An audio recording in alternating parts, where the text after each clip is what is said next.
Cassandra was, after all, right. I was very inspired by this story because I sometimes get called a Cassandra, um, you know, and sometimes I have predicted things happening years before they have happened. And so when this article came across from the New Republic, I was kind of like, interesting.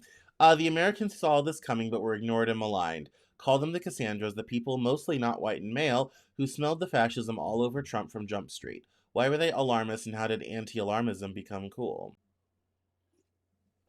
In Greek mythology, Cassandra was given the gift of prophecy, of seeing the future, but cursed that she would never be believed.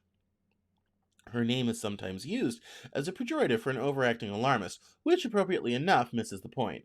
Cassandra was, after all, right. Why did some immediately see America's dark future while others fought them so long and hard? Cassandras are defined by seeing in MAGA not just policies they disagreed with, but with a loaded gun pointed at the heart of our politics and culture. Put better, how did they correctly see all this coming?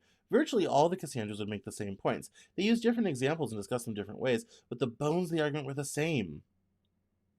The experience for me, as interviewer, was like hearing the same song played by different musicians, once by a folk guitarist, then sung by an opera singer, then played by a heavy metal band, then a string quartet, and so on. Very different styles, but clearly working from the same sheet music.